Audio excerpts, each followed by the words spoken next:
The vibration of my phone against the marble countertop was a dull, insistent throb, a second heartbeat out of sync with my own.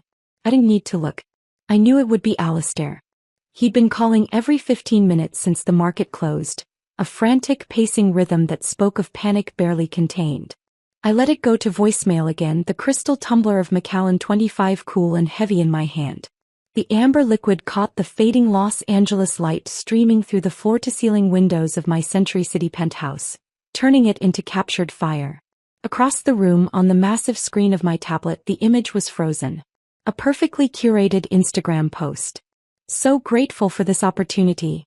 Thank you for believing in me, Mr. Lockwood. #new beginnings, #mentor goals.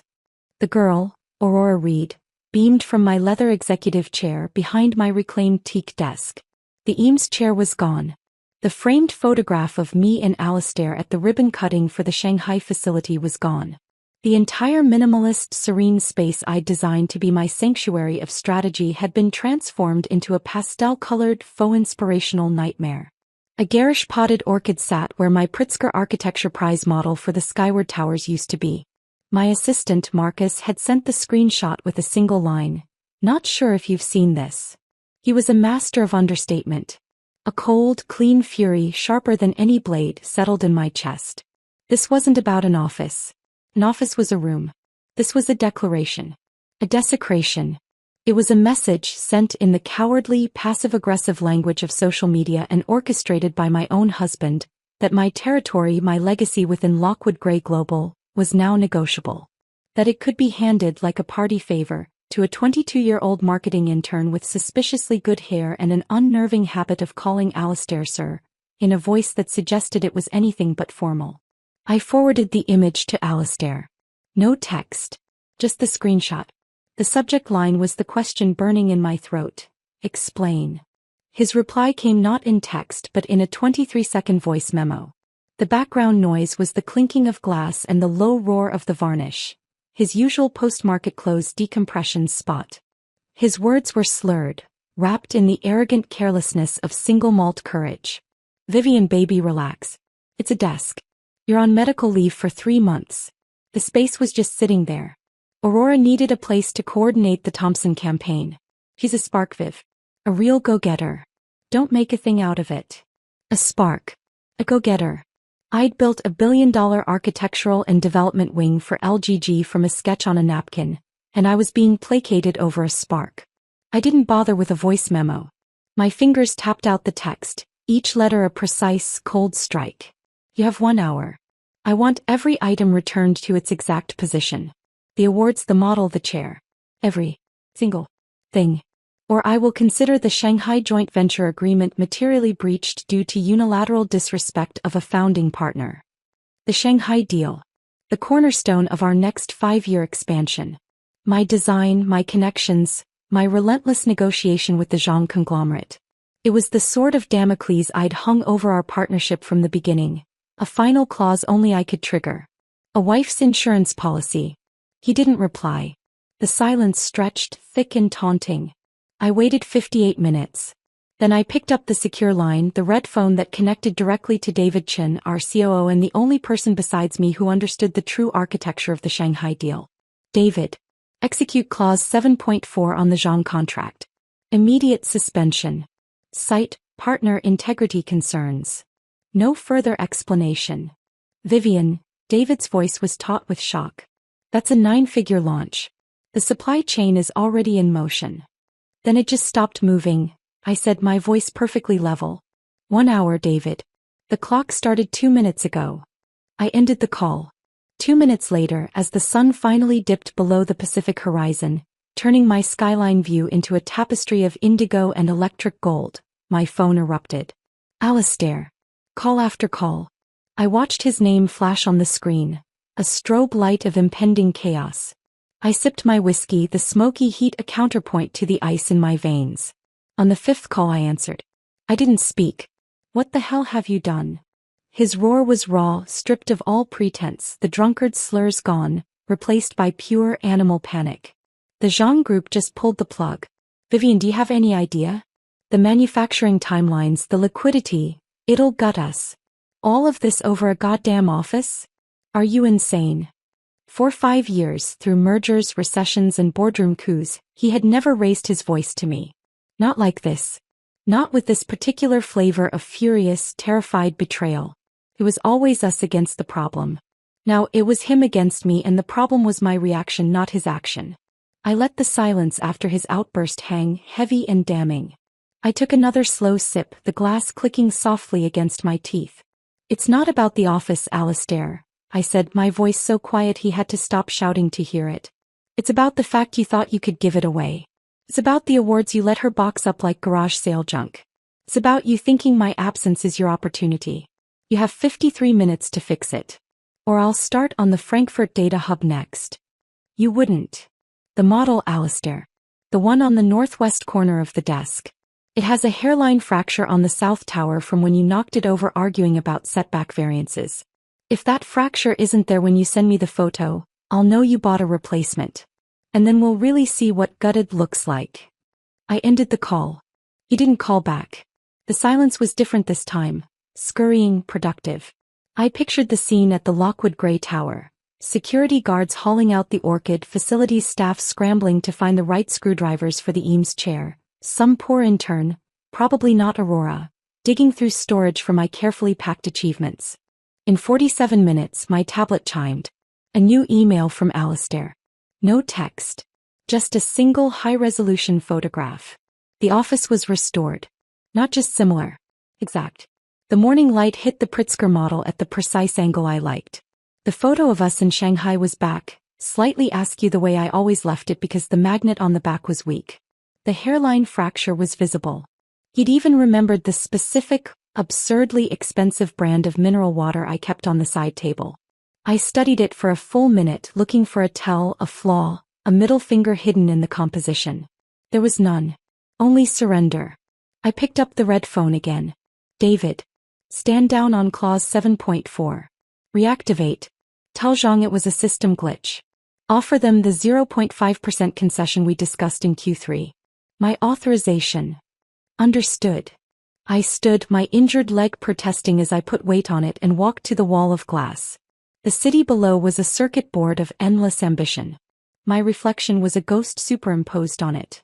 A tall, pale woman with dark hair pulled into a severe knot, her expression unreadable. The game had changed.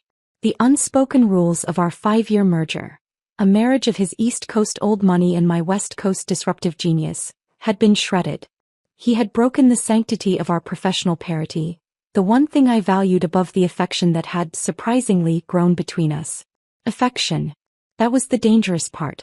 The part one hadn't blueprint. We'd started as a strategic alliance. Alistair Lockwood III needed my visionary prestige to modernize his family's sprawling, stale conglomerate. Vivian Gray, needed his capital, his manufacturing bedrock, and his political connections to build my impossible structures on a global scale. It was a transaction meticulously planned. But somewhere between late nights arguing over seismic retrofits and quiet mornings sharing coffee over equity reports, the transaction had developed a heartbeat. We'd become a partnership in the truest sense. We'd built something real. Last year we'd even started talking about a family. About legacy in a personal, not just portfolio sense. The leg injury from the site accident in Dubai had put that on hold, but the plan was there in the blueprint of our future. Aurora Reed was a splatter of ink on that blueprint. And Alistair's reaction, the drunken dismissal, the furious call, told me he didn't see it as a stain. He saw it as a minor edit. I limped to my private study, a room Alistair never entered. It was my true office, the one nobody gave away.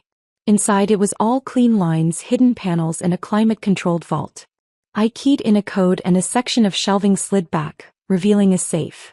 Inside, next to the physical copies of our prenuptial and corporate partnership agreements, was a small velvet box. I opened it. Not an heirloom. A tool.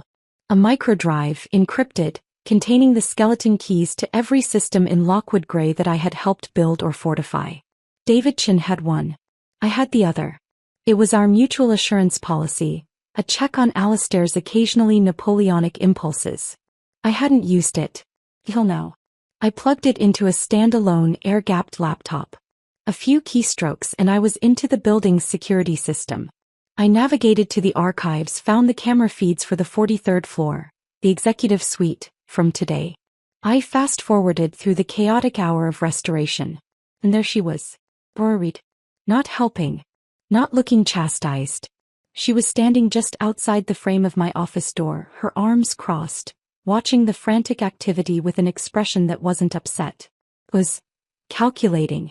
As Alistair barked orders, she caught his eye and gave a small, wounded shrug. He paused, his anger visibly faltering, and offered her a look that was meant to be apologetic. My blood, already cold, turned to gelid slurry. This wasn't a clumsy error in judgment by my husband. This was a play. And I had just shown my counter-move. I pulled the drive, the connection severing with a soft click. The game wasn't just changed. It was on. And the prize was no longer just a company. It was the entire life I had built. Alistair didn't come home that night. The penthouse, usually a sanctuary of quiet understanding, felt vast and hollow. His absence was his reply. His anger. His punishment. Fine. I poured the last of the Macallan down the sink. The time for anesthesia was over. Tomorrow I would go to the office. Leg brace or no leg brace. And I would see firsthand what kind of spark Aurora Reed really was. And what, exactly, my husband was trying to ignite. The brace on my leg was a cage of black carbon fiber and medical-grade plastic. A stark, ugly contrast against the ivory silk of my trousers. Each step sent a dull metallic throb up my thigh, a percussive reminder of the Dubai scaffolding and the hubris of thinking I could inspect a 70th story beam in heels. The doctors had prescribed rest, a mountain of opioids and passive convalescence. They didn't know me. Marcus was waiting with the car at the private underground entrance, his face a mask of professional neutrality that couldn't hide the flicker of concern. "The board isn't expecting you until the quarterly review next month, Vivian," he said, holding the door of the Rolls-Royce Phantom. "Your schedule is clear." "It's not about my schedule, Marcus," I said, sliding in with a gritted teeth grace. "It's about presence." The drive to the Lockwood Grey Tower was a silent glide through the waking city. I stared at my reflection in the tinted window, adjusting the knot of my hair, sharpening the line of my lipstick, armor applied with meticulous care. The Vivian Grey who entered that building today could not be the wounded wife. He had to be the founding partner, the architect, the irrevocable force. The lobby was a cathedral of cold, polished granite and shifting digital art. As I crossed the floor, the discreet morning bustle hit a pocket of dead air. Heads turned. Conversations hushed. The security guard at the executive elevator bank snapped to attention, his "Good morning, Miss Grey," a beat too loud in the sudden quiet. News traveled fast. The Shanghai suspension, though brief, would have been a seismic tremor through the internal gossip network. My early, unannounced return was the aftershock. 43, please," I said, my voice echoing in the silent elevator car. The doors opened onto the hushed, carpeted world of the C-suite. It smelled of money, espresso, and discreet ambition. My assistant, Elena, was at her station outside my office, her eyes widening for a microsecond before her impeccable training took over. "Miss Grey. We weren't. I'll have your messages printed immediately. Would you like coffee?" "Later, Elena. Hold all calls." I moved toward my door, my leg a stubborn, painful anchor. My office looked just as it had in the photograph. A perfect, sterile restoration. Felt like a museum diorama. The office of Vivian Grey, circa before the betrayal. The silence here was absolute, and it was wrong. The floor should have a pulse. My presence should have caused a low hum of activity. Then I heard it. Laughter. Bright, girlish, and unconstrained. It spilled from the half-open door of Alistair's office, down the hall. I didn't hesitate.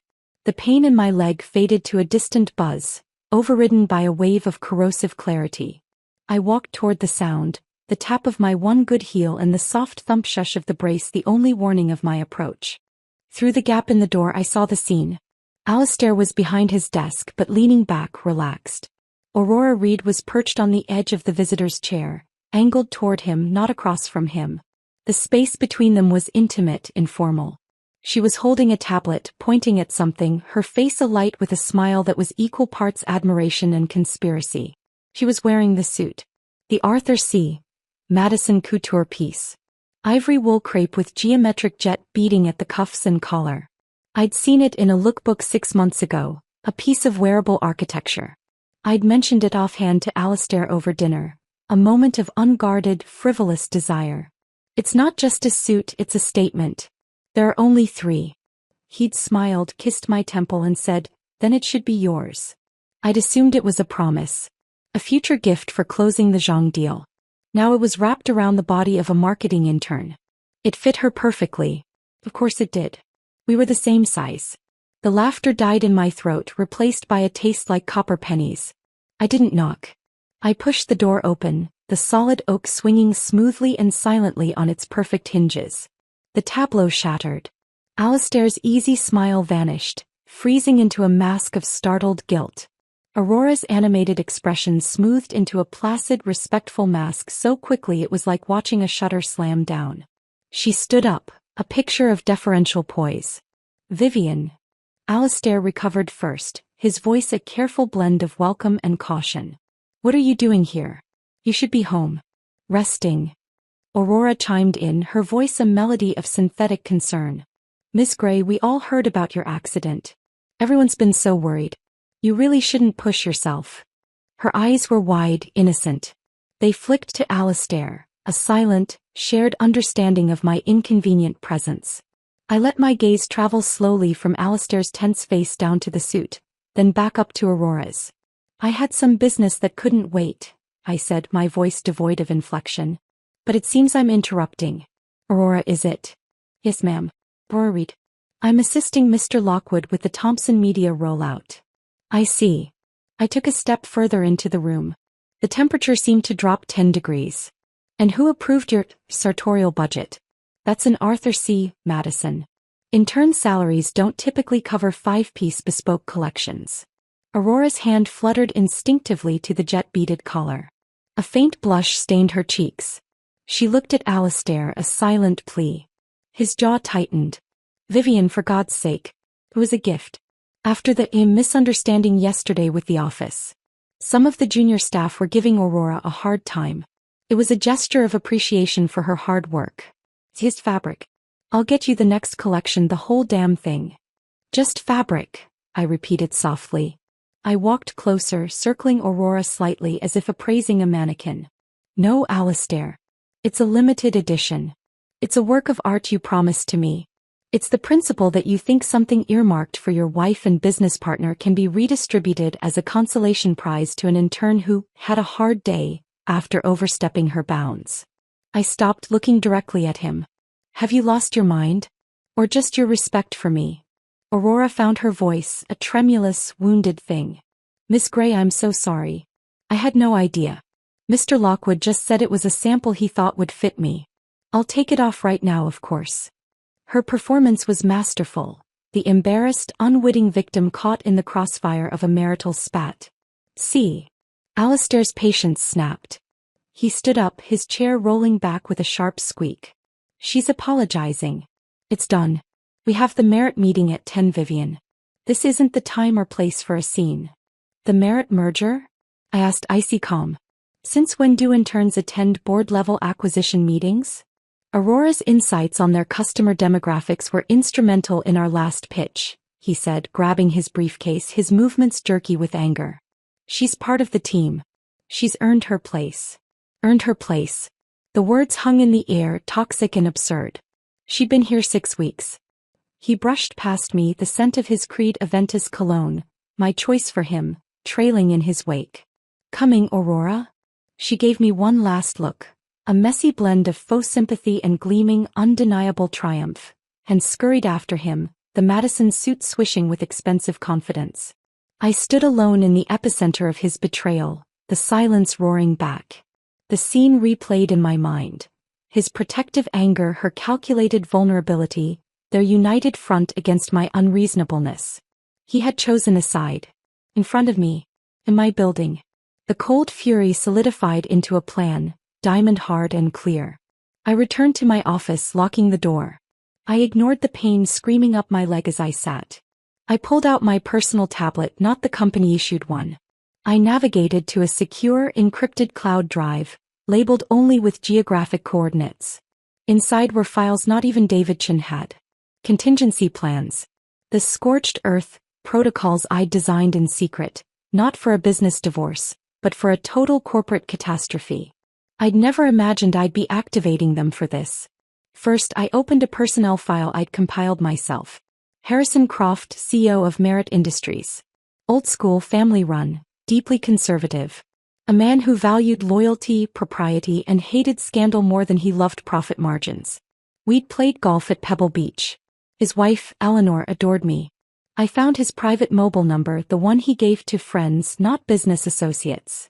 It rang twice. Harrison Croft. Harrison, it's Vivian Gray. I hope I'm not catching you at a bad time. Vivian. Heard about your tumble in Dubai. Nasty business. You sound well. His voice was warm, paternal. I'm mending. Listen, Harrison, I need to speak to you off the record as a friend. It's about the merger talks today. The warmth chilled slightly. That's Alistair's purview this round.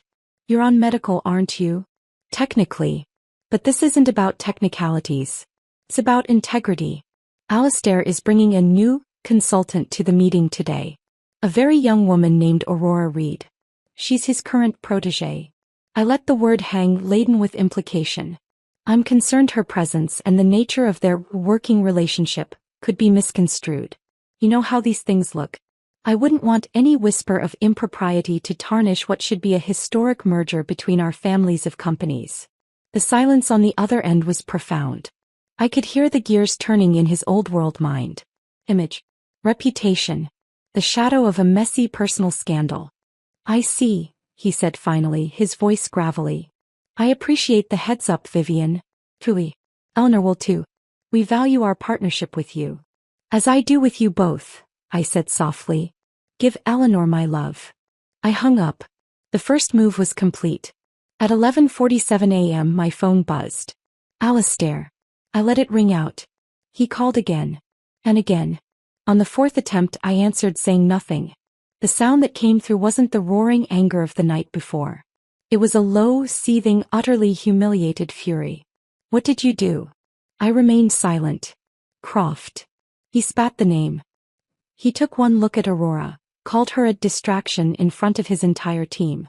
Said the Lockwood Gray he trusted was run by professionals, not playboys with their assistants. His voice cracked on the last word. He all but accused me of having an affair. He said the deal was off unless we returned to adult supervision. Guess where you were. He asked for you, Vivian. I could hear the devastation, the shattered ego. I pictured Aurora's face, the triumph wiped away, replaced by public, scorching shame.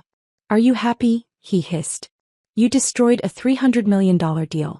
You humiliated me. You ruined that girl's credibility in front of the most important client we have. I finally spoke, my voice a whisper of dry ice.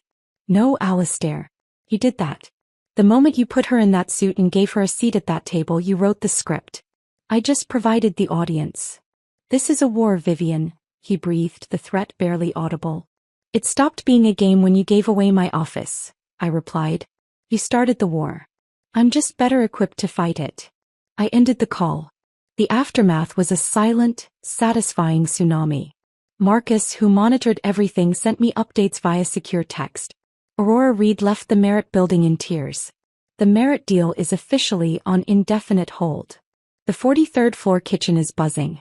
Word is Croft called her a gold-digging ornament. She has submitted her resignation via HR portal. Alistair is in his office with the door locked. I allowed myself a single thin smile. It didn't reach my eyes.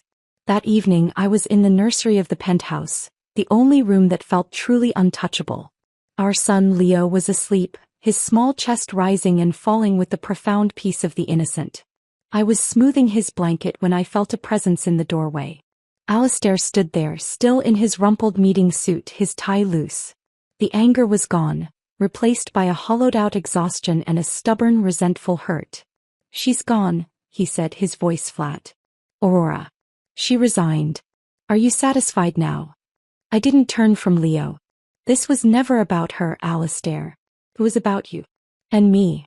She didn't do anything wrong. She was just ambitious. She reminded me of you. Of how you were when we started. The comparison was a slap. I turned slowly. I never slept my way to a boardroom, Alistair. I built my way in. With blueprints. Not batting eyelashes. He flinched. There was nothing like that. I swear. It doesn't matter, I said, my voice tired. The appearance was everything. And you valued her appearance over my reality. You need to decide, Alistair. Right now. Who is your partner? The woman you built an empire with? Or the memory of a spark that flickered out the moment it met real resistance? He stared at me, his eyes red-rimmed and lost. He didn't have an answer. He just turned and walked down the hall to the guest room. I looked back at Leo, my heart a tangled knot of fierce love and chilling certainty. It was over. The marriage of Vivian Grey and Alistair Lockwood might continue on paper, but the partnership was dead. I had won the battle today. But as I listened to the absolute silence of my husband not coming to our bed, I knew the war for everything else had just begun. The silence of the penthouse the next morning was absolute, a physical weight pressing down on the cool marble and curated art. Alistair had left before dawn, a ghost fleeing the scene of his own emotional crime. I sat at the kitchen island, the steam from my single-origin Ethiopian coffee curling into the still air. My tablet lay before me, a slab of dark glass.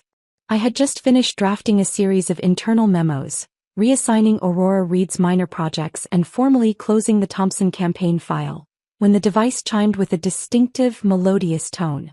A text. Not from Marcus. From an unknown number. Good morning, Miss Grey. I hope you're feeling stronger. I just wanted to thank you again for your understanding. The world needs more strong women supporting each other. Wishing you a speedy recovery. Aurora. I stared at the message. It was a masterpiece. The saccharine well-wishing. The blatant lie of supporting each other. The galling audacity to contact me directly, as if we were peers, as if yesterday's humiliation had been a minor professional disagreement. This wasn't an apology. It was a flag planted. A declaration that she was unbroken. That she was still in the game. My thumb hovered over the delete key. Then I stopped. Oh. Ignoring her was what she wanted. It would let her craft a narrative of the gracious, misunderstood upstart and the cold, vindictive harpy. I needed her to understand the hierarchy of this world. I tapped out a reply, my fingers precise and cold. Miss Reed, your resignation has been processed by HR. Any further communication regarding Lockwood Grey business should be directed to our legal department. Personal communications are neither welcome nor appropriate. This number is now blocked. I sent it, then immediately blocked the number. The brief, vicious satisfaction was immediately doused by a colder trickle of doubt. She was resilient, ambitious, and now publicly wounded. A dangerous combination. I pushed the thought away and focused on the memos, reasserting control pixel by pixel. I was about to send them when Alistair's personal phone, forgotten on the charger by the sofa, buzzed violently against the marble countertop. The screen lit up. Aurora Reed. It vibrated again, skittering like a trapped insect. I didn't move. I watched it. On the third ring it went to voicemail. 30 seconds later, it buzzed again with a voicemail notification. Curiosity was a luxury for the unburdened. For me it was a tactical necessity. I knew his passcode. The same one he'd used for years. The date of our corporate merger. A symbol of our union, now a key to its undoing. I walked over, picked up the still-warm device and entered the code. I navigated to the voicemail, put it on speaker and braced myself for tears, recriminations, perhaps even seductive whispers. What I heard was far more effective. It was a raw, choking sob followed by a voice shredded by genuine-sounding terror. Mr. Lockwood. Alistair. I don't know what to do. They're everywhere. The comments, the messages. Someone posted my picture, my old pictures. From when I was waiting tables in college. They're saying such horrible things. They're calling me a whore, a gold digger. I'm so scared. I can't leave my apartment. I just thought you should know. I'm sorry. The message ended with another muffled sob. My blood, already cool, turned to ice. I'd seen the internal gossip, the pointed fingers in the kitchen. But this sounded systemic, malicious. A coordinated online attack. I hadn't ordered it. I wouldn't have. Public, messy humiliation was a tool, but a blunt one. It splashed back. This reeked of amateur hour, of overzealous underlings or business rivals seizing an opportunity to curry favor with me by attacking my perceived enemy. But the effect was the same. It had just made Aurora Reed the ultimate victim. I was still holding his phone when the front door slammed open. Alistair stood there, his coat over his arm, his face ashen. He'd clearly heard the voicemail notification on his watch or car. His eyes zeroed in on his phone in my hand. For a second, pure, unadulterated rage contorted his features. Then he saw my face, not guilty but grimly analytical, and his rage found its target. He crossed the room in 3 strides, snatching the phone from my grasp. "Checking up on me, Vivian? Or just admiring your handiwork?" "I didn't touch her," I said, my voice level. "That message arrived 2 minutes ago. I heard it ring." "You expect me to believe that?" He shoved the phone in my face, the voicemail icon glaring. "After what you did with Croft? After you systematically destroyed her career yesterday? This is your style. Clean, brutal, and from a distance. When did you become so vicious?" The word vicious hung in the air. I felt it like a physical blow. I had been called cold, calculating, even ruthless. But never vicious. Vicious implied a petty, personal cruelty. It reduced my strategic defense to a catfight. I stood up slowly, the brace on my leg a stark reminder of my vulnerability. "I already told you. Didn't do it." Each word was a chip of granite. "But you're so ready to believe I'm a monster, you won't even consider that maybe, just maybe, the little go-getter you champion has more enemies than just me. Or that she might know how to play a victim with Oscar-worthy skill." "Stop it," he roared, his composure shattering. "Just stop. She's a kid, Vivian. A scared kid who got in over her head because I was nice to her. And you've crucified her for it. You've made her a pariah." He ran a trembling hand through his hair. "I have to go. I have to fix this." "Fix what, Alistair?" I asked, my voice dropping to a deadly whisper. "Her reputation? Or your conscience?" He didn't answer. He just looked at me with a mixture of fury and a disgust that cut deeper than any insult. He turned and left, the door closing not with a slam but with a soft, final click. I was left standing in the echoing silence, my coffee cold, my plans in disarray. He had chosen his narrative. I was the villain. Aurora was the martyr. And in that story he got to be the heroic savior. The controlled burn I had orchestrated was now a wildfire, and the wind had shifted.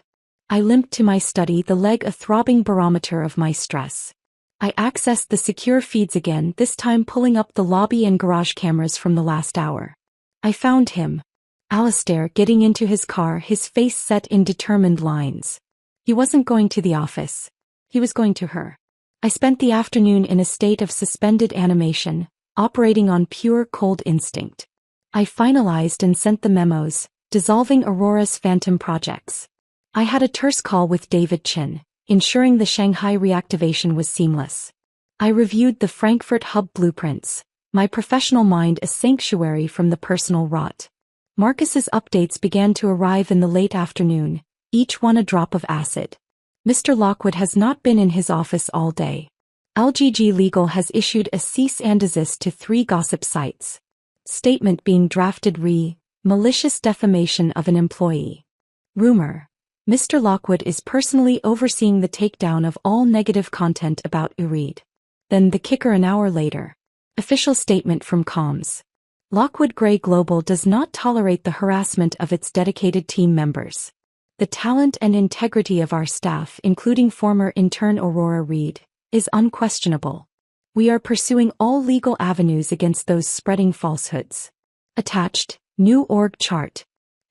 Reed listed as executive assistant to the CEO, effective immediately.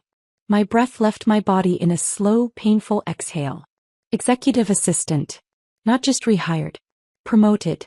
Placed in the most intimate, trusted role in the company besides mine. The role that had been empty since his previous EA, a formidable woman in her 50s, had retired. The role that required discretion, maturity, and an ironclad understanding of boundaries. He had given it to a weeping girl he'd known for 6 weeks. The final update was a screenshot sent without comment. It was Aurora's Instagram. A new post. A soft focus photo of a latte art heart on a marble table, her manicured hand with a simple, elegant bracelet. One I recognized as from Alistair's mother's non-valuable collection, resting beside it. Caption: Storms pass. Real gold doesn't fear the fire. Grateful for those who see your worth, not the smoke. Back to work with purpose.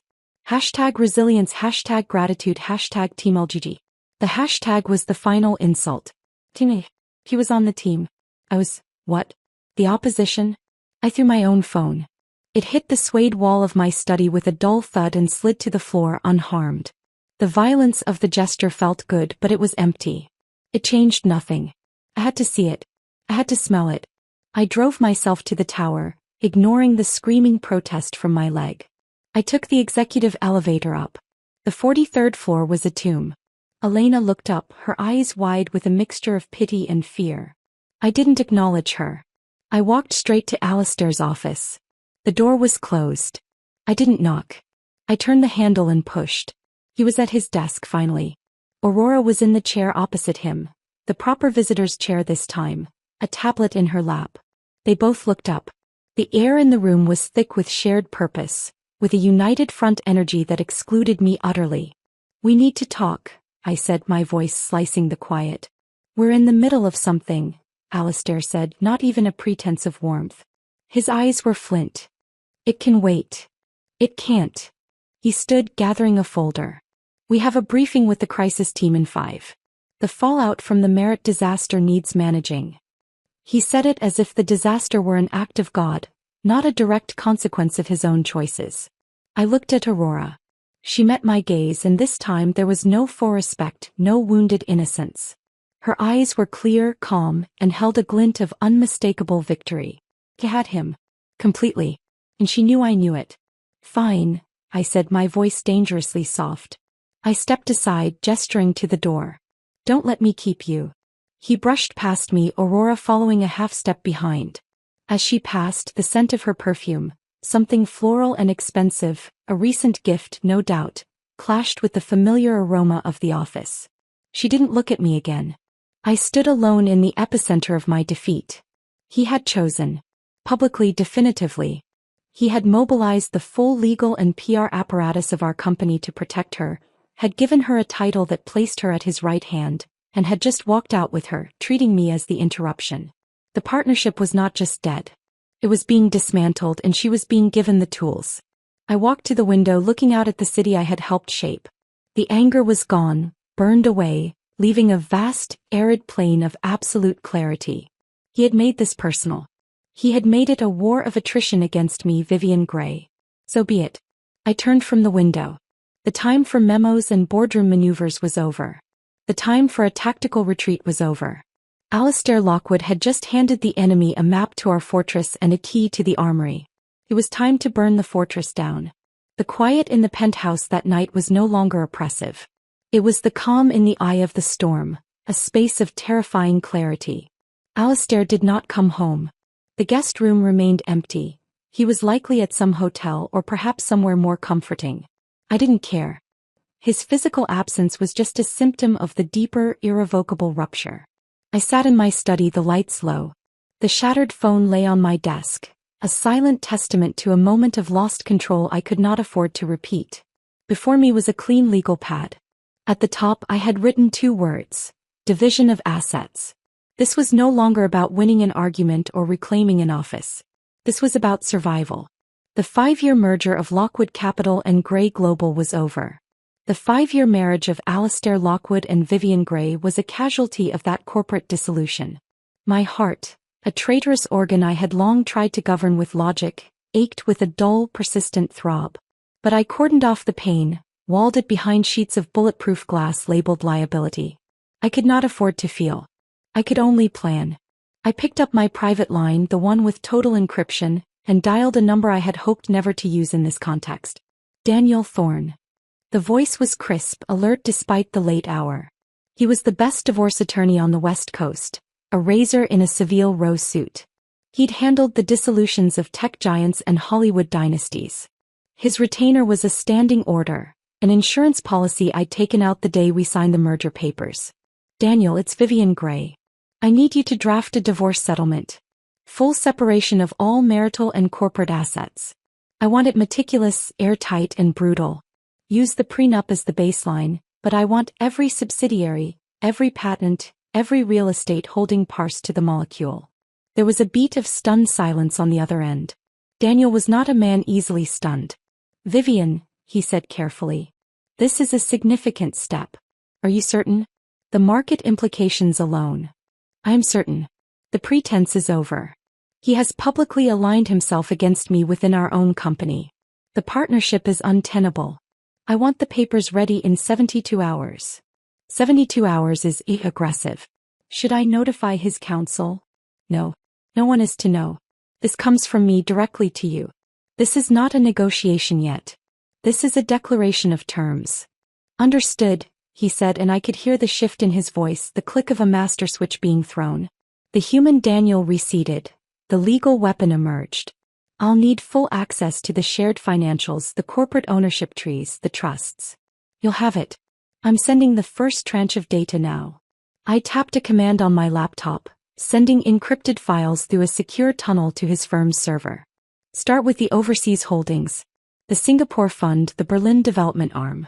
They were always more gray than Lockwood. Isolate them. Consider it done." I hung up and immediately opened another line, a direct VoIP connection to my father's study in Napa.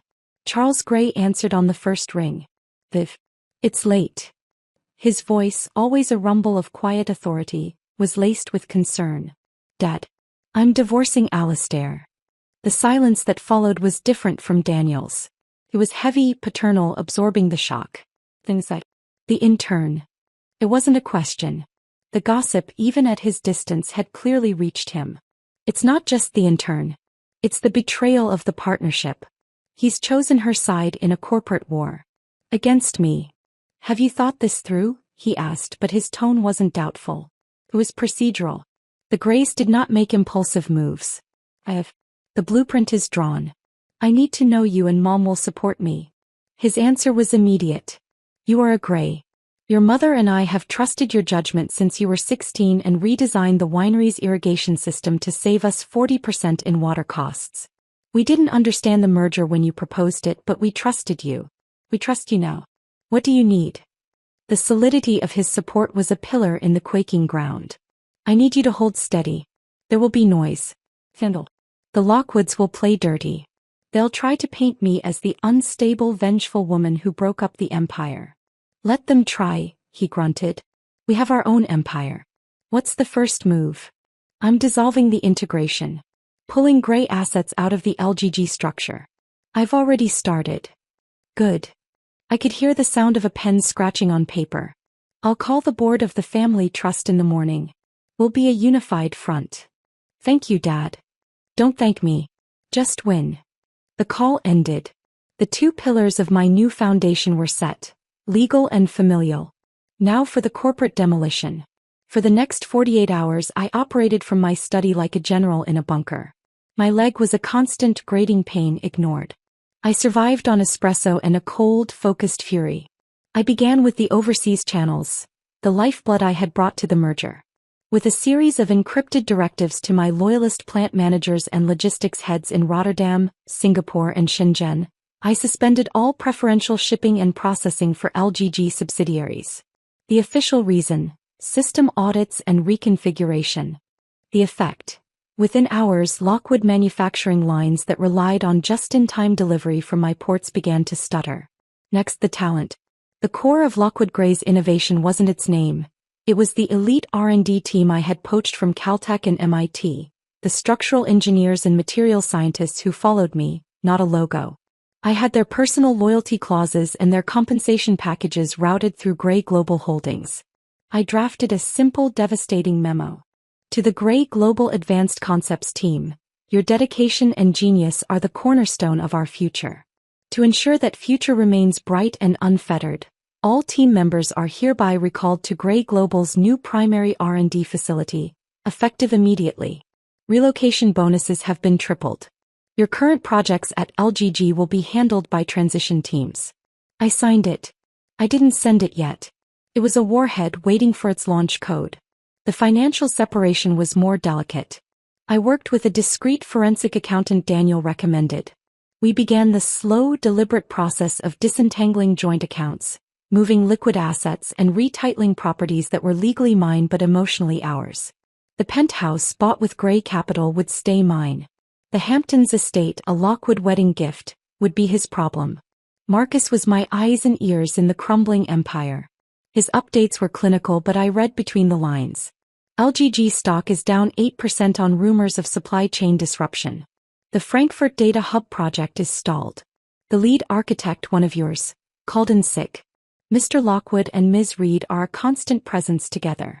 She is reportedly advising on streamlining operations. Morale on 43 is brittle. I allowed myself a sliver of grim satisfaction. The first tremors were being felt. He was so busy playing white knight to his wounded protégé, he hadn't yet noticed the foundations cracking beneath his feet. On the morning of the third day, Daniel's package arrived via secure courier. A thick-bound dossier. The cover was blank. Inside, the divorce agreement. It was a thing of beauty and terror. It listed every asset, down to the art on our walls, divided with surgical precision. It requested full custody of Leo with supervised visitation for Alistair. It demanded my name be removed from all LGG entities and his from all Grey Global Holdings. The final page awaited my signature and his. I flipped to the summary. The numbers were staggering. I was claiming and would likely get over 60% of the combined marital estate, reflecting my greater contribution of capital and intellectual property. It was fair. It was also designed to be a gut punch. I knew where I would deliver it. That evening was Alistair's father's birthday dinner at the Lockwood compound in Pacific Palisades. A tradition. A display of dynastic unity. Alistair had texted me a single terse line hours earlier. Dad's birthday. Be at the house at 7 if you're coming. He didn't expect me to come. He thought I was wounded, hiding, licking my wounds. He thought the battlefield was the office and he had won it. He was wrong. At 6:55 p.m., I pulled my black Tesla through the wrought iron gates of the Lockwood estate. I wore a simple black Valentino sheath dress, no jewelry. Armor, not adornment. My leg brace was hidden under the sleek fabric. I carried a small, structured leather portfolio. Inside it, the agreement. The butler, Charles, opened the massive oak door, his face registering surprise. Mrs. Lockwood Gray. We weren't sure. I'm here, Charles, I said, stepping past him. The great hall was filled with the low hum of Lockwood relatives and old money associates. Silver glittered under crystal chandeliers. I saw Alistair's mother, Eleanor, first. Her smile of welcome froze when she saw my face. Vivian, darling. We're so glad you could make it. He kissed the air by my cheek. Where's Alistair? I'm sure he'll be along. And he was. The main door opened again and laughter preceded him. His laugh, and a lighter feminine one. He walked in looking relaxed in a navy blazer. And beside him, wearing a tasteful but undeniably cocktail-length dress, her hand resting lightly on his arm as if for guidance in the unfamiliar grandeur, was Aurora Reed. The room's hum died. Every head turned. Eleanor Lockwood's face went parchment white. Alistair's eyes scanned the room, landed on me, and the color drained from his own face. He hadn't expected me. He certainly hadn't expected to be caught red-handed. His father, Alistair Lockwood too, a man carved from granite and old bank deals, stepped forward, his voice a low thunderclap. Alistair, what is the meaning of this? This is a family gathering. Dad, this is Aurora Reed, my executive assistant. We were finalizing the Q3 report and lost track of time. His explanation sounded feeble even to his own ears. Aurora offered a dazzling, innocent smile. Mr. Lockwood, it's such an honor. Alistair, Mr. Lockwood, has spoken so highly of you.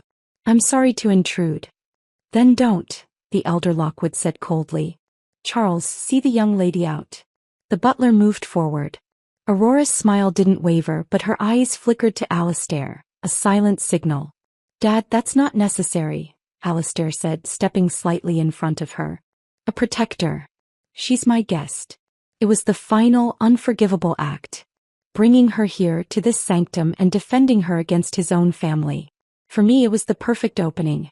Actually, I said, my voice cutting through the tense silence like a scalpel. It's quite necessary. But not for the reason you think. All eyes swung to me. I reached into my portfolio and pulled out the bound document. I didn't hand it to Alistair. I laid it flat on the massive antique refectory table that had hosted Lockwood's scheming for generations. This is why I came tonight. The bold, black letters on the cover were visible to everyone in the front of the room. Petition for dissolution of marriage and partnership. The silence was absolute. You could hear the ice melting in a glass across the hall. Alistair stared at the document as if it were a live serpent. His face went from pale to ashen. He looked from the papers to my face, his eyes wide with a horror that was entirely financial, entirely reputational. Vivian, you can't be serious. I've never been more serious in my life. I kept my gaze locked on him, speaking to the room, to his family, to the witnesses. You ended our partnership the moment you chose her over me. You ended our marriage when you mobilized our company to protect her and humiliate me. I'm just making it legal. Just because of an assistant? He choked out the word, a desperate, ridiculous plea. No, Alistair, I said, my voice dropping, each word a nail in the coffin of us. Because of you. I warned you. I gave you chances. I, Vivian Grey, do not give third chances. You were the exception. You used up your exception. You traded a partnership for a pet. Don't blame me for the consequences. The room erupted into chaos. Eleanor cried out. The elder Lockwood roared something incoherent. Relatives gasped, whispered, pointed. Alistair stood paralyzed, his world collapsing in real time in front of his entire dynasty. I didn't wait for the fallout. I had said what I came to say. I had delivered my terms on the field of his choosing. I turned and walked out, the tap of my single good heel and the soft thud of my braced leg the only sounds in the sudden shocked silence I left behind. The war was no longer cold. It was declared in the open on the ruins of his family's dinner table. And I was just getting started. The drive back from Pacific Palisades was a blur of darkened canyons and the cool, sterile glow of my dashboard lights.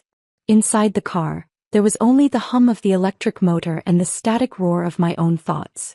No triumph. No sorrow. Just a vast, operational calm, the kind that follows the detonation of a tactical nuke. The fallout would be immense, but the initial blast zone was quiet. My phone, resting in the passenger seat, began to vibrate. Not a call.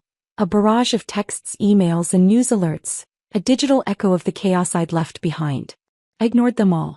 Let the shockwave propagate. Let Alistair drown in the consequences. Back in the penthouse, the silence was different. It was no longer the silence of absence, but the silence of a command center after the orders have been given. I went straight to my study, powering up the bank of monitors. The first thing I did was send the recall memo to my R&D team. The digital warhead launched. Then I opened a secure video line. David Chen's face appeared, looking like he hadn't slept in days. Vivian. I saw the news alerts. The dinner. It's everywhere. Good, I said, my voice devoid of emotion. The fiction is over. How are our channels? In full lockdown per your orders. Lockwood's Malaysian plant is already reporting a 12-hour delay on component offloading. They're screaming for answers. Give them none. Initiate Phase 2. Begin the formal transfer of all shared patents filed under the joint LGG entity to the Grey Global IP Vault. Use the partner dissolution clause in the founding charter. It's time-sensitive. David paled slightly. The patents were the crown jewels. The frictionless joint designs, the smart glass technology, the proprietary alloy formulas. They were the reason our buildings didn't just scrape the sky, they sang with it. Vivian, that will trigger an immediate injunction. Their legal team will be on us before dawn. Let them try. Our filings will be first and airtight. You have the documents I prepared. I do. But, are we sure? He brought her to his father's birthday, David, I said, the words cold and flat. He made his choice. Now he lives with the architecture of it. Execute. He gave a sharp, resigned nod. Executing. I spent the next few hours in a state of hyper-focused detachment, a maestro conducting a symphony of collapse. I authorized the final transfers of liquid assets. I signed the papers to list the penthouse under my name only. I reviewed the custody arrangements for Leo, my heart clenching only for a moment before I locked the feeling away. Sentiment was a weakness I could not afford. Sometime around 3 a.m. my private line rang. It was Marcus. He's here, Vivian. In the lobby. He says he won't leave until he sees you. I looked at the live feed from the building's discreet lobby camera on my screen. There he was. Alistair. His tie was gone, his hair disheveled. He looked like a man who had been pulled through a knothole backwards. He was pacing, arguing with the night security chief. A part of me, a small, shattered part, wanted to go down. To see the pain in his eyes, to hear whatever desperate plea or furious accusation he had. To feel something. The rest of me, the part that was now in command, saw only a tactical problem. Tell security to ensure he remains in the lobby. If he becomes disruptive, they are to escort him off the property. He is not to be granted access to any floor, especially this one. Understood. I watched the screen a moment longer. He stopped pacing, seemed to slump, and sank into one of the lobby's austere chairs, his head in his hands. The image was pitiable. I felt nothing. I switched off the monitor. The next morning, the world was on fire. My tablet was a torrent of financial news. Lockwood Gray stock plummets 22% in pre-market trading after co-founder files for divorce. Insiders report mass exodus of key engineering staff. Analysts fear irreparable fracture at heart of conglomerate. Marcus's updates were more granular, more satisfying. 37 R&D staff have formally resigned. Chur's in panic. The Singapore fund has formally severed ties. Lockwood Manufacturing is officially cut off from Gray Logistics. The board emergency meeting is in 2 hours. Mr. Lockwood Sr. is reportedly apoplectic. I dressed with deliberate care. A severe steel gray Proenza Schuller pantsuit. Armor. I applied my lipstick, a slash of crimson. Or paint. I was preparing for a siege, but from a position of immense strength. Just as I was about to leave for my new temporary command center in a Gray-owned building downtown, the intercom buzzed. The doorman. Ms. Gray, a Mr. Lockwood Sr. is here to see you. He's insistent. I hesitated. Alistair too was not an enemy I had wanted to make. In the old world he had been a grudging ally, respecting my mind even if he never quite understood my methods. He was also Leo's grandfather. Send him up. He looked older when he entered, the granite features softened by deep fissures of stress and what looked like genuine shame. The patriarch's aura was dimmed. Vivian, he said, his voice rough. He didn't wait for an invitation, sinking into the sofa as if his bones ached. Alistair, I replied, remaining standing. Would you like coffee? No. I want to know if there's any way to stop this avalanche. I tilted my head.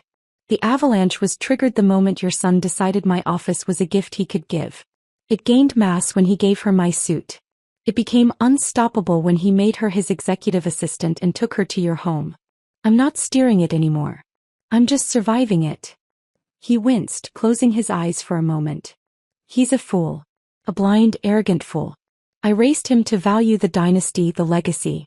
He's shattered it over a pretty smile and some flattery. He did, I agreed, no malice in my tone, just fact. He knows he was wrong now. He fired the girl this morning. Threw her out of the building himself, I'm told. The news should have been a victory. It felt like ash. Too little, catastrophically too late. It doesn't matter. It has to matter, he implored, leaning forward. For the company. For the family. For God's sake, Vivian, for your son. Can't you find it in yourself to forgive? To salvage something from this wreckage? I finally sat facing him. My voice was gentle but unyielding. Alistair, you of all people should understand. Some structures, once their load-bearing trust is compromised, cannot be salvaged. They must be condemned and rebuilt from the ground up. Our marriage, our partnership, it's a demolition site. The only thing to do now is clear the debris and see what new ground is left to build on. He stared at me, and in his eyes I saw the moment he truly understood. This wasn't a tantrum. It wasn't a negotiation. It was an engineering assessment, and I had declared the entire joint venture structurally unsound. He sagged. What about Leo? Leo will have everything he needs. He will see his father under the terms of the custody agreement. He will know his grandfather. He will be loved. But he will not be a pawn in a corporate divorce. That I can promise you. He nodded slowly, a man accepting a death sentence. And the company? My company. Your son's company, I corrected softly. It will likely survive. In some smaller, leaner form. But it will never be what it was. The gray components were the engines of its growth. Those engines are now elsewhere. He stood a little unsteady. You're a formidable woman, Vivian. I always admired that. I never imagined it would be turned against us. It wasn't turned against you, I said, walking him to the door. It was deployed in self-defense. There's a difference. After he left, the silence returned. I checked the news feeds. The story had evolved. Now the narrative was splitting. Lockwood heir ousted intern amid scandal. Grey assets in full flight.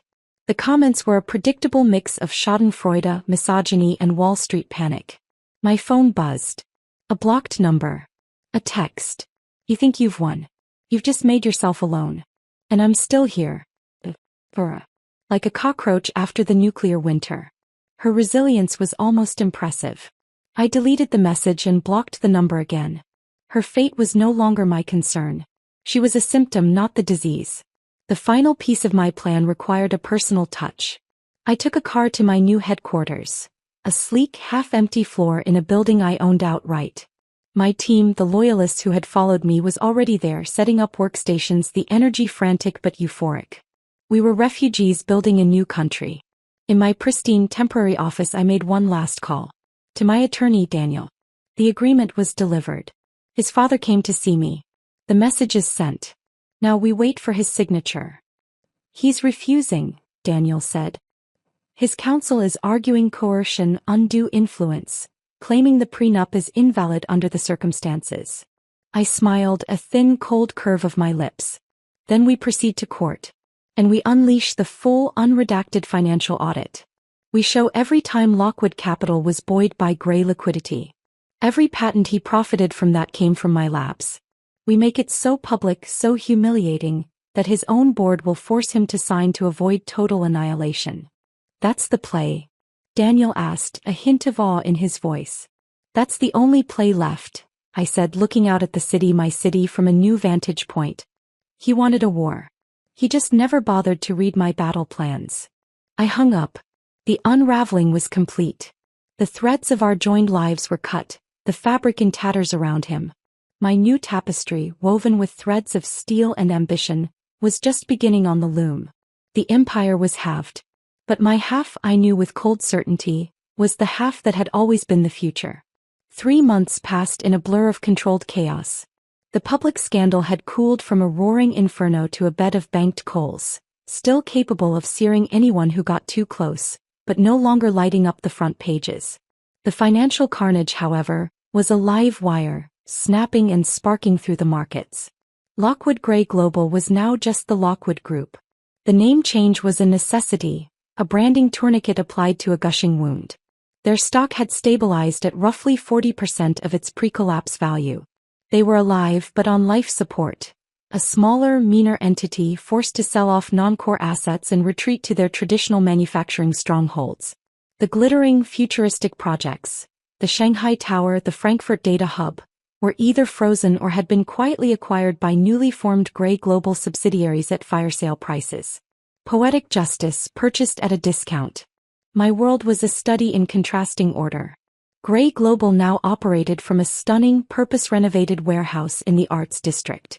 The space was all raw concrete, soaring ceilings and living walls of greenery, my aesthetic uncompromised. It hummed with the focused energy of true believers. The exodus from LGG had been a stampede. I hadn't just taken my R&D team. I'd taken their souls and with them the next decade of innovation. My personal life was a fortress. The divorce was proceeding, a grinding trench warfare of legal motions and counter-motions. Alistair was fighting the asset division tooth and nail, but the ground was shifting under him daily. Each Lockwood setback strengthened my position. I'd been granted temporary full custody of Leo, with Alistair granted supervised visits every other Sunday. He never missed one. He showed up with extravagant, almost desperate gifts, trying to buy back a sliver of the world he'd lost. Leo at 4 was resilient and happy, a bright spot in a landscape of scorched earth. I was in my new office reviewing the final schematics for the Ether project, a carbon-neutral vertical village that would be my first solo masterpiece, when Marcus slipped in, his tablet in hand. "You've seen the Lockwood press release?" he asked, his voice neutral. "I avoid their propaganda as a rule," I said, not looking up from the wind load calculations. "You'll want to see this." He placed the tablet before me. It was a breathless business news piece. Lockwood Group announces Nexus Initiative, a pivot to consumer tech. The article quoted Alistair heavily, touting a bold new future beyond bricks and mortar. And there, named as the head of the new Innovation Synergy Wing, was Aurora Reed. Her title was now Special Advisor to the CEO. A grainy video still showed her at a podium, addressing what looked like an internal all-hands meeting. She was wearing a sharp, intellectual-looking blazer, her hair in a sleek ponytail. The caption below the image read, "Former intern-turned-advisor Aurora Reed energizes Lockwood staff with a vision for a connected future." I felt a familiar, cold trickle in my veins. Not jealousy. Dread. She was a liberal arts major with a knack for manipulation and self-promotion. Putting her in charge of a tech pivot was like putting a court composer in charge of the nuclear codes. It was a move of profound, staggering stupidity. "He's doubling down," Marcus observed quietly. "He's self-immolating," I corrected, pushing the tablet away. "And taking what's left of his shareholders with him." How did the Nexus presentation go over? Marcus allowed himself a small, grim smile. According to my contacts, it was a masterclass in buzzword bingo. Leveraging synergistic paradigms, disrupting the IoT space, creating a seamless ecosystem. Zero technical specs. Zero viable product roadmap. The engineering leads were reportedly seen with their heads in their hands.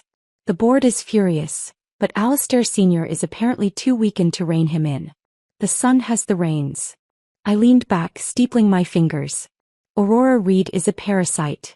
She doesn't build hosts. She consumes them until they collapse, then finds another. Alistair is her collapsing host. When he's bled dry, she'll move on. The speed of the collapse is the only variable. Should we do anything? No, I said, a sense of cold finality settling over me. The market will do it for us. And when it does, I want to be nowhere near the blast radius. Our focus is ether. And the custody hearing next week. The custody hearing was the last deeply personal front in the war. Alistair's lawyers were pushing for joint physical custody, arguing that my hostile corporate actions and punitive nature made me an unfit primary caregiver. It was a grotesque legal strategy, turning my self-defense into a character flaw. The day of the hearing, I dressed with more care than I had for any boardroom showdown.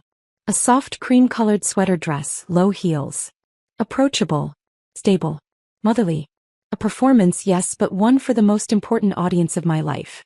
The family court was a world away from the polished arbitrage of corporate law. It was linoleum and fluorescent lights, the air thick with anxiety and lost tempers. Alistair was already there with his battery of attorneys. He looked at me, his eyes hollow, and looked away. There was no anger left between us, just a vast, frozen tundra of regret and resentment. The proceedings were as brutal as I expected. His lawyer painted a picture of a ruthless career woman who had dismantled her son's father's life out of spite.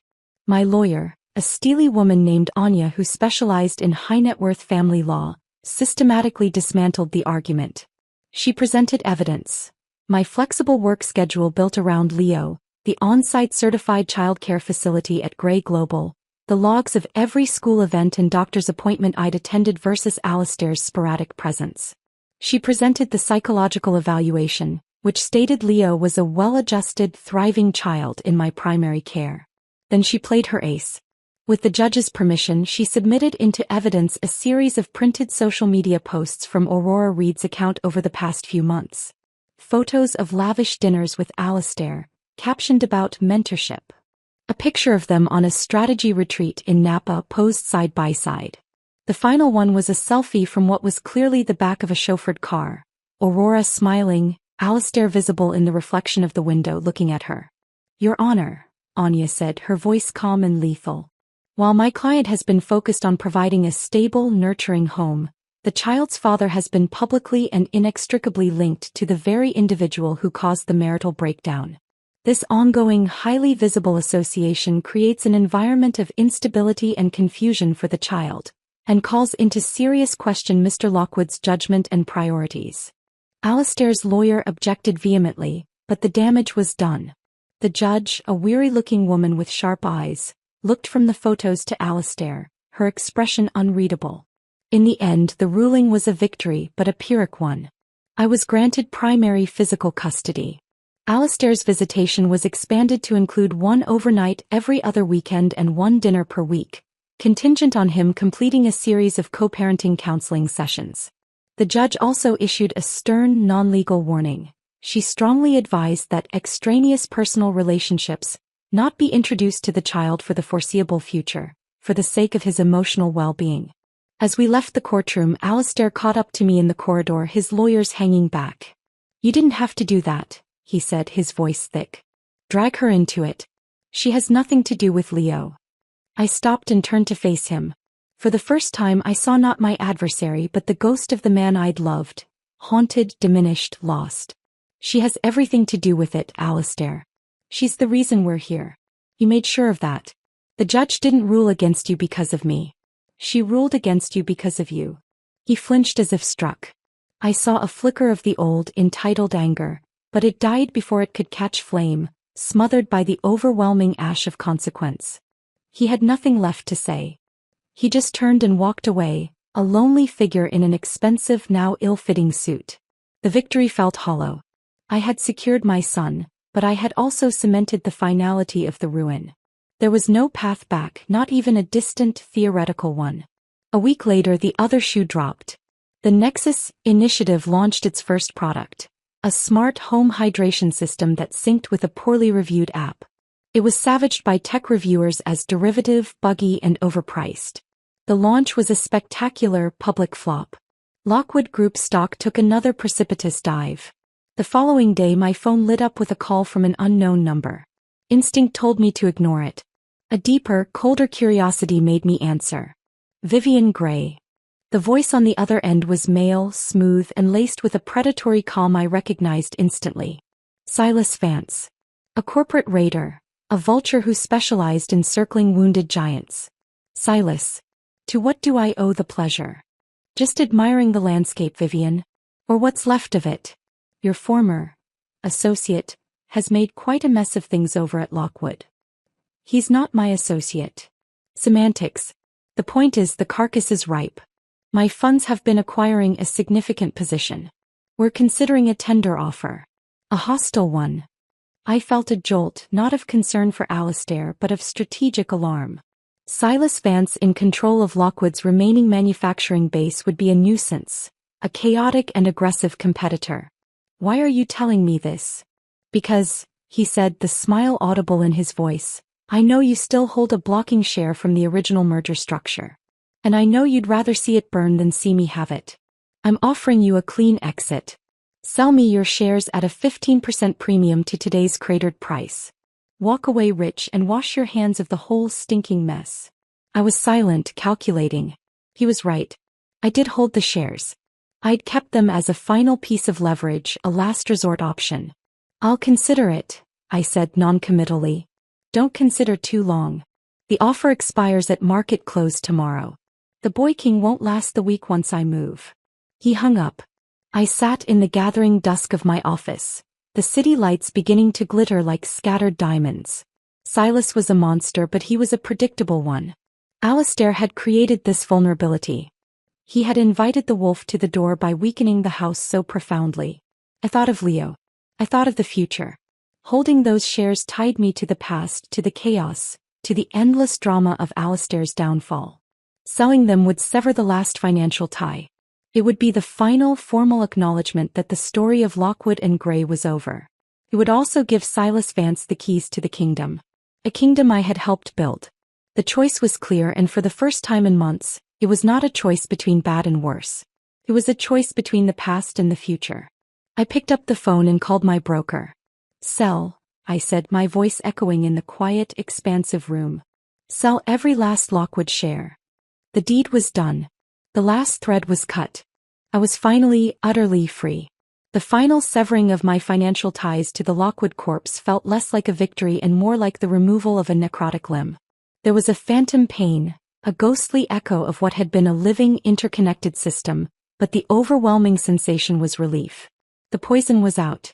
With the proceeds from the share sale, I solidified Gray Global's future, acquiring a boutique aerospace materials firm that dovetailed perfectly with our Ether project.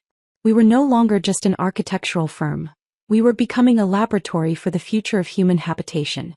The energy in our arts district headquarters was electric, pure, untainted by the toxic drama of the past. Leo thrived. The consistency of our new life, the lack of tension in the air, allowed his bright, curious nature to flourish. He spoke of his daddy days with a simple, uncomplicated joy, and I was careful never to let my own coldness toward Alistair shade those reports. The co-parenting counseling was apparently having some effect. Alistair's visits were punctual, focused, and free of any mention of the company or, mercifully, of Aurora Reed. I had almost forgotten about her. She was a character from a bad closed play. Until the night she forced her way back into the narrative. It was late. I'd just returned from a charity gala, the metallic hum of the Tesla a quiet backdrop to my tired thoughts. As I stepped from the private garage elevator into the penthouse's vestibule, a ragged figure detached itself from the shadows near the potted ficus. Security in my building was supposed to be impenetrable. Clearly, Aurora Reed had either slipped past a lax guard or, more likely, had waited for hours in the public areas of the garage watching until she saw me return. She looked terrible. The polished, Instagram-ready sheen was gone. Her hair was lank, her makeup smudged. The expensive blazer she wore was wrinkled as if she'd slept in it. But her eyes burned with a feral, desperate intensity. 2 building security guards materialized behind her, hands on their belts. "Miss Gray, we're so sorry she got past the lobby." I held up a hand, silencing them. I wasn't afraid of her. In her current state she was less a threat and more a pathetic spectacle. "It's fine, gentlemen. Give us a moment. Stand by." They retreated to a discreet distance, watchful. Aurora took a shaky step forward. You did this." I remained still, my key in hand. "Did what, Miss Reed?" "Everything," she hissed, the words barely contained. "You ruined my career. You turned everyone against me. You made him fire me." So that was the final act. Alistair, under pressure from his collapsing company and the court's implicit warning, had finally cut her loose. The parasite's host had expired. "He fired you because you're incompetent," I said, my voice calm, analytical. The Nexus project was a joke.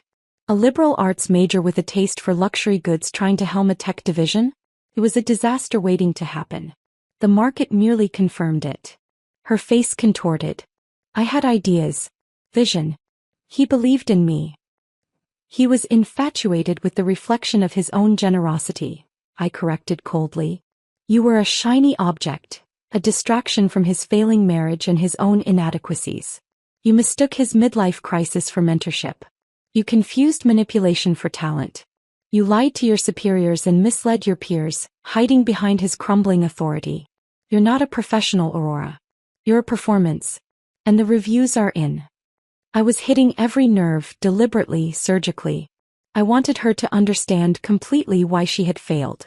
Not because of me, but because of the fundamental emptiness at her core. Her composure shattered. You smug, heartless bitch. You think you're so much better? You're just a lonely, bitter woman who couldn't keep her husband. You had to destroy everything he built because he stopped wanting you.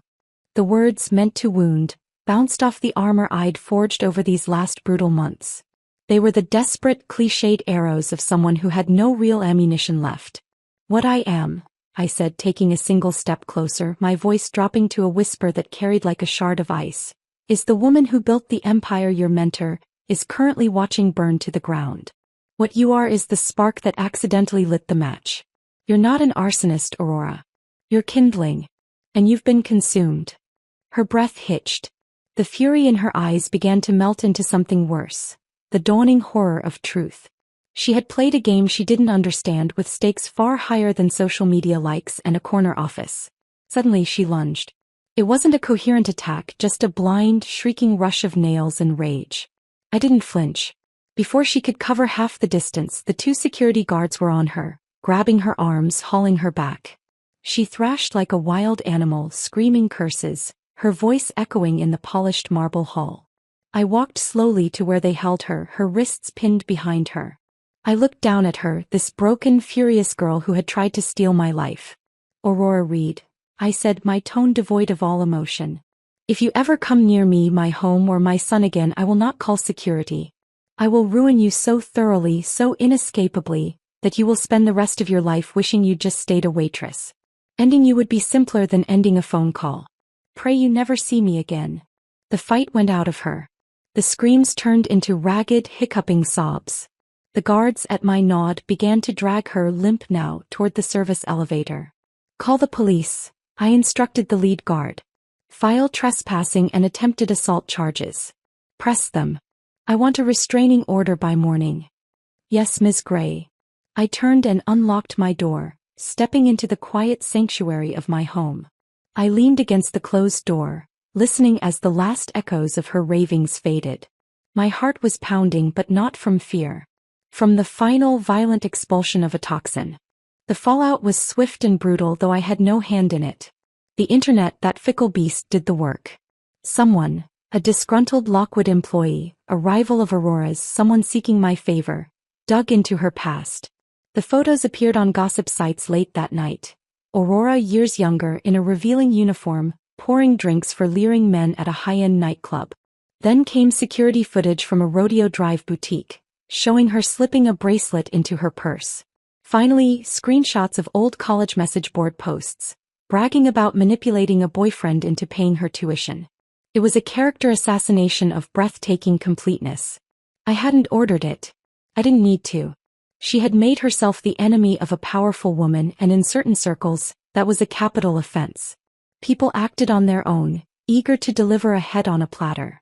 Alistair Lockwood, too, in a final act of patriarchal fury, used his remaining influence to have her blacklisted from every reputable firm in the city. The message was clear. She had threatened the mother of his grandchild. That was a line not even his foolish son's dalliance could excuse. Aurora Reed disappeared. Rumors placed her back at a nightclub, then at a boutique in Las Vegas, then nowhere at all. She became a ghost story, a cautionary tale whispered in business schools and women's networking groups. Don't be an Aurora Reed. 6 months after the divorce was finalized, I stood on the roof deck of my new building, the skeletal framework of the Ether Tower rising across the street, a testament to the future. Business Today had just named me Visionary of the Year. My face was on the cover, calm, unsmiling, powerful. My assistant, Jason Marcus, had been promoted to COO, approached with a report. The last of the Lockwood asset sales cleared, he said, unable to hide a smile. Silas Vance has fully absorbed what was left. He's rebranding it, Vance Heavy Industries. Alistair Lockwood has been removed from the board. He's not involved anymore. I nodded, looking out at the skyline. The Lockwood Tower was still there, of course, a pillar of dark glass. But it was just another building now. The story was over. And our friend Mr. Lockwood? I asked, not turning. He started a small consulting firm, Jason said, his voice neutral. Lifestyle branding for legacy manufacturers. It's modest. He sees Leo on schedule. He's dating a yoga instructor, apparently. A yoga instructor. Of course. Something undemanding, peaceful, a balm for his battered ego. I felt nothing. Not scorn, not pity. He was a chapter one had read, absorbed, and closed. The empire was gone, halved and sold off. But my half, the innovative, forward-looking, truly valuable half, was not just intact. It was thriving, growing, reaching for the sky in a way his bricks-and-mortar world never could. I had my son. I had my company. I had my sanity and my sovereignty.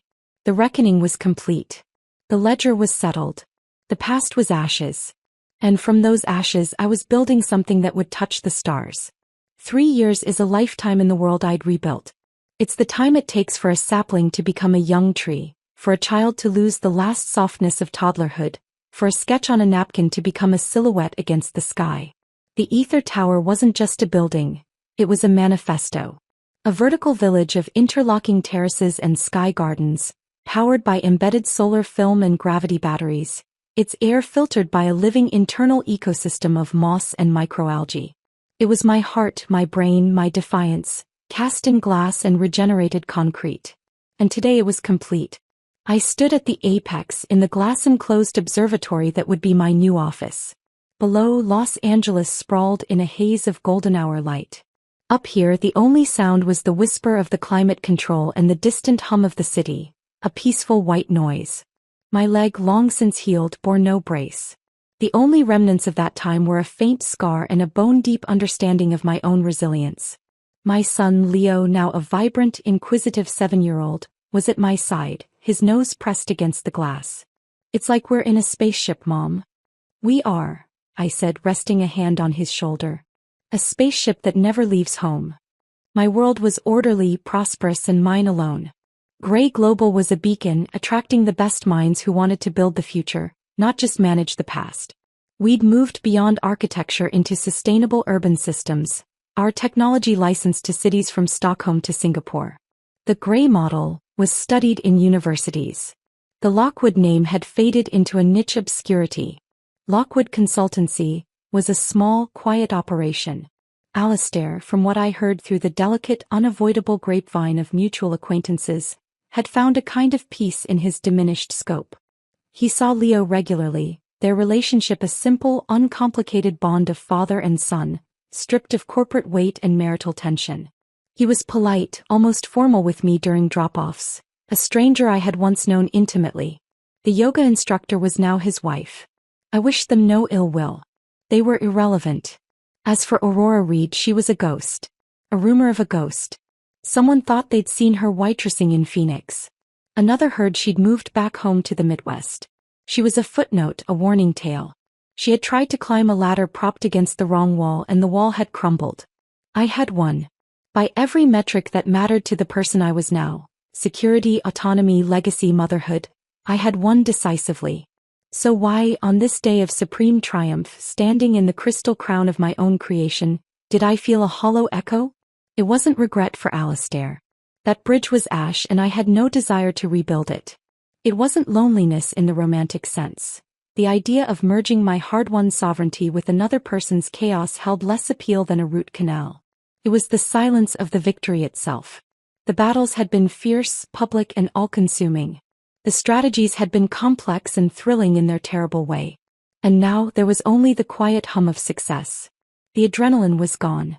The clear, cold purpose that had fueled me for years had achieved its objective. I was the queen of a tranquil, prosperous kingdom. And I was bored. "Miss Gray." Jason's voice came through the discreet intercom. "Your 4 o'clock is here. A Mr. Croft. Harrison Croft. The man whose loyalty I'd called upon to humiliate Alistair and Aurora at the Merit meeting a lifetime ago. He'd become an ally, then a friend. He'd invested early in Grey Global. Send him up, Jason." The elevator door sighed open and Harrison stepped out, older, a bit more stooped, but his eyes still sharp as flint. He didn't look at the view. He looked at me, a slow smile spreading across his weathered face. "Vivian. By God, you did it." He shook his head in awe, gazing around the breathtaking space. "It's a cathedral." "Thank you, Harrison. For believing in it." "Believing in it? I believed in you."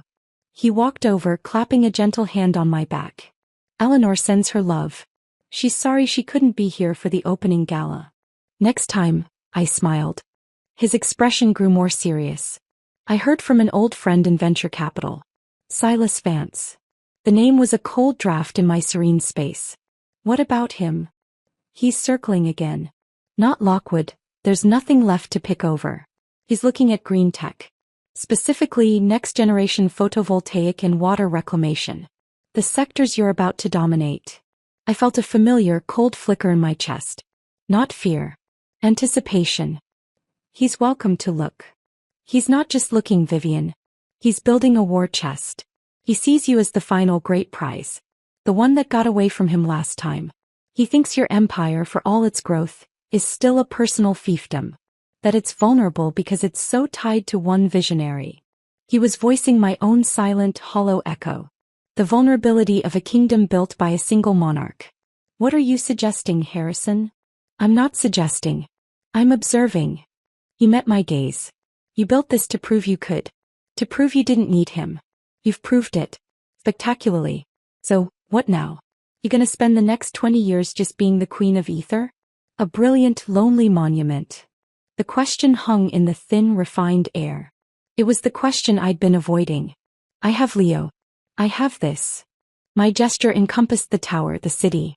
"You have a son who will grow up and build his own life. You have a tower that is already built. You're a creator, Vivian. Not a curator." Creators need to create, or they stagnate. He paused. Silas is a shark. But he's also a signal. The world you operate in is changing. The battles won't be about offices and interns. They'll be about patents, about global resources, about shaping the next century. You need to build an institution, not just a legacy. Something that outlives you. Something that can withstand 1,000 Silas Vances. He was right. The old war was over. But a new, more complex campaign was already beginning. The hollow feeling wasn't boredom. It was the quiet before a new kind of storm. The challenge was no longer personal survival but permanent evolution. After Harrison left, I remained at the glass, Leo now coloring quietly at the conference table. I looked at my reflection, the sleek, powerful woman in a simple black dress, backdropped by her kingdom. The image was perfect, and for the first time I saw its imperfection. It was static. A finished portrait. I had spent years deconstructing. It was time to build again, but bigger. Not just a building but a system. Not just a company but a school of thought. Ether was the end of a chapter. It needed to be the foundation of a new book. The next morning I called my leadership team together, not in the boardroom but in the Open Plan Innovation Hub, amid the living walls and prototype models. Ether is live, I said, my voice carrying a new energy they hadn't heard in a while. It's a masterpiece. And it's our last masterpiece of its kind. A ripple of confusion went through the room. I'm not retiring, I said, a genuine smile touching my lips. I'm pivoting. Gray Global will establish the Ether Institute. A non-profit research and education foundation, separate from our commercial arm. Its sole purpose, to open source the core sustainability technologies we've developed. The solar film, the water reclamation algorithms, the passive climate systems. There were gasps. Jason looked like he might faint. We will license them freely to any city, any developer, anywhere in the world for projects that meet stringent ecological and equity benchmarks. We will train the next generation of engineers in our methods. We will give it away. But our competitive advantage, the CFO sputtered. Our competitive advantage is now our intellect and our speed, I countered. Let the old world fight over licensing fees and market share in proprietary systems. We will define the standard. We will become the platform upon which the future is built. If everyone is using our open source core, who do they come to for the next iteration? For the impossible, elegant solutions to the new problems that will arise? Us. I saw the understanding dawn on their faces one by one. It wasn't charity. It was the ultimate market capture. It was moving the battlefield to a plane where only we could operate. It was building an institution. Silas Vance wants to own the pieces, I said, my voice dropping, charged with conviction. I want to own the blueprint of the whole damn game. The energy in the room shifted from confusion to electric, fervent belief. This was a new vision, vast and terrifying and glorious. Later that week I was working late in the Ether Observatory when the elevator chimed. It was after hours. Only a few people had the access code. I turned expecting Jason. It was Alistair. He stood awkwardly in the elevator lobby, holding a large, flat, gift-wrapped rectangle. He looked older, softer around the edges. The frantic ambition was gone from his eyes, replaced by a calm I didn't recognize. Vivian. I hope it's okay. Jason let me up. I wanted to see it. And to give you this. He approached, setting the gift on my desk. I didn't open it. It's incredible, he said, gazing out at the view, then back at the space itself. It's so completely you. I always loved that about your work. It had a soul. Mine never did. The admission was so stark, so devoid of ego, it disarmed me. Thank you, Alistair. He nodded toward the gift. It's for Leo, really. But I thought you should have it. Curious, I carefully untied the ribbon and peeled back the paper. It was a framed, enlarged photograph. Not a professional shot. A candid one, taken by a friend at a long-ago company retreat in Big Sur. In it, Alistair and I were sitting on a log by a fire, not looking at the camera. We were turned toward each other mid-laugh, the firelight painting our faces in warm gold. My head was tilted back, his hand was on my knee. Looked happy. Uncomplicated. Game. I stared at it, a flood of memory, not of the pain that followed, but of the genuine partnership that had existed before the rot set in. The blueprint of us before the faulty materials were introduced. I found it cleaning out some old digital files, he said quietly. I thought Leo should know that it wasn't all bad. That his parents, once upon a time, built something good together too. My throat tightened. I looked from the photo to him. The resentment, the fury, the betrayal. It was all still there in the history books of my life. But it was no longer a live current. It was a fact like an earthquake fault line. Dangerous, formative, but dormant. It's a good photo, I managed, my voice thick. He's a good kid, Vivian. You've done an amazing job. We both have, I said and meant it. However flawed he was as a husband and partner, he was trying earnestly to be a good father. He smiled, a sad, grateful thing. I'll see you at pickup on Sunday. He turned to go. Alistair. He paused. The consulting firm. I hear it's going well. He shrugged. It's honest work. It's enough. There was no bitterness. It was perhaps the most honest thing he'd ever said to me. After he left, I placed the photograph on a shelf, not in a place of honor but not hidden away either. A historical artifact. A reminder of the human complexity that underpinned even the cleanest lines of a blueprint. I returned to the glass. The city lights were now diamonds on black velvet. The hollow echo was gone, replaced by the resonant hum of a new beginning. The personal wars were over. The scars were healed into strengths. I had my son. I had my empire now transforming into something greater. I had my peace, hard-won and fiercely guarded. Aurora Reed was a ghost. Alistair Lockwood was a respectful co-parent. Silas Vance was a shark in the water, a threat that energized rather than frightened me. The woman in the reflection was no longer just Vivian Gray, the woman who had survived. She was Vivian Gray, the architect of what came next. Not just of buildings but of systems, of ideas, of a legacy that would be measured not in square footage, but in a cleaner sky, a more equitable city, a future she had helped blueprint for everyone. The Ether Tower was complete. But Vivian Gray was just getting started. She looked at the city, at her son, at the photograph of a past love, and then at the endless, star-dusted possibility of the future. And for the first time in a very long time she smiled. The end.